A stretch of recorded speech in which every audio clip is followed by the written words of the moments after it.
Hi, thank you so much for your help with this study. I would like to explain briefly what we are trying to do and what kind of help we need from you.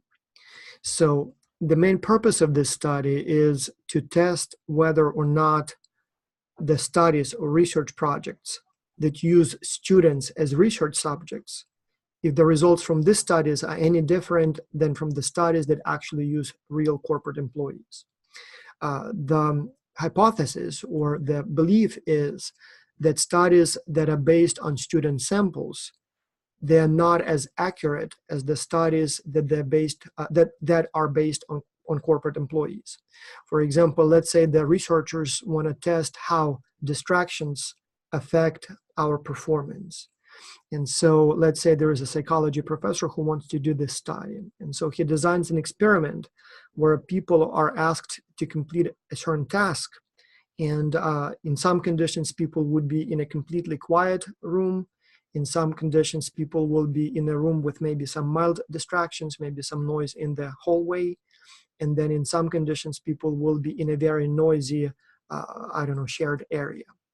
And so to conduct this experiment, the professor may want to use his students or her students from a psychology class.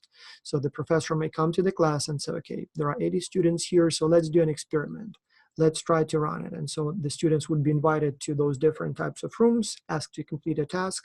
The professor will test how fast or how accurately they complete the task, and then there would be the results.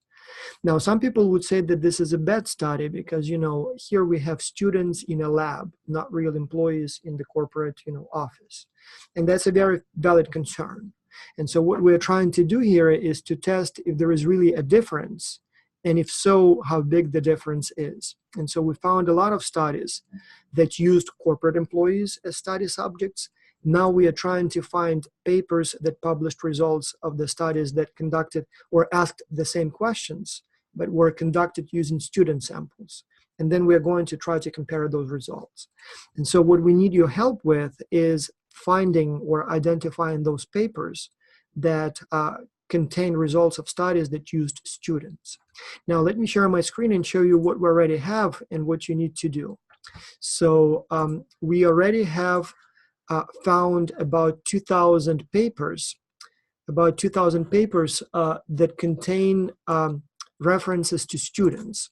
So they do mention students in the title or in the abstract or in the paper itself. And so if you see my screen, do you see my screen? Let me check, make sure that, so I assume that's the screen. Just a second, let me try to do it one more time just to make sure that I'm showing you the correct screen. So share, and let's go here, yes.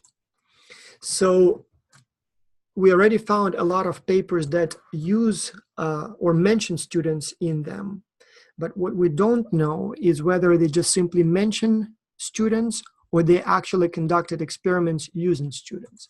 And so we have a lot of those papers, as you see, a lot of papers. And so the email that you received today contains the link to all those papers. So when you click on this link, it takes you directly to this collection of papers.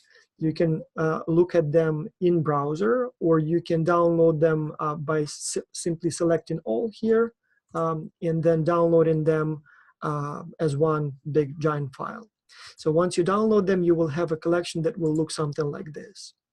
And so the first step, you would need to go and open this Excel file that is right here.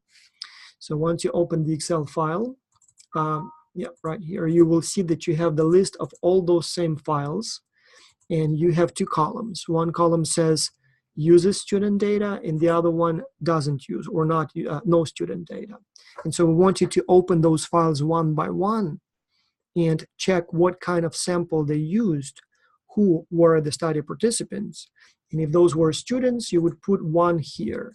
And if those were not students, you would put one in that other column, right? So let me just center it. So you would put one here. And so let me just open a few papers, and we will take a look together with you and try to analyze them and see if they use students or not. For example, here is a paper from one of those journals. And so let's see if they used student samples or not, if they use students or not. So in the title, they don't say anything about the students, so we don't know. In the abstract, again, they don't really say anything about whether those were students or not, so we don't really know. But we'll scroll down all the way to the point where they talk about what kind of sample they use. So that's the model and hypotheses. So that's something that we don't really need. We want procedures or method or sample. And so we get all the way here to methodology. Okay, so we have procedure. So procedure, that's interesting. So that's where they should tell us what kind of sample they used. And let's take a look here. So they used all kinds of surveys. They used different cultures. They said that they had 88 groups, but that's interesting. So the US study subjects were business students enrolled in graduate and executive master's programs. So we know that they did use students as their subjects. So if you can't find that right away, another thing you can do, you can just type the word student here and see where it comes up. And so once you see the word student, you kind of see, okay, so yeah, it seems like there were, yeah, the Mexican participants were business students of Mexican descent. So right there, you know that we had students as study subjects. So if this was your paper, you would put one in uses student data. Let's open another one and take a look here. So for example, here's another paper. And so this paper deals with offshore outsourcing. So I'm not sure if they're going to be using students or not. So let's go all the way down to where they have the sample. Theoretical background, they have here description of the hypothesis and model, but let's see where they have the sample, the data. Not yet. Okay, data and methods. So let's see what kind of data and methods they used. So we administered a survey of a sample of top managers. So in this case, it's top managers, it's not students. Okay, well, probably that wouldn't work. So yeah, so they had managers, and see 731 companies received surveys and 136 replied to that survey. So in this case, they used company employees, top managers, to collect the data. So in this case, in this study, we would say, no, they don't use student sample data. Those were corporate employees. Let's do one more just to be sure. For example, let's open this one here. So again, they have so some sort of an honoring paper, and they talk about the book, and it actually looks like this particular study contains no data at all. So it seems to be like what they call a conceptual paper. So there is absolutely no data here. So no data at all.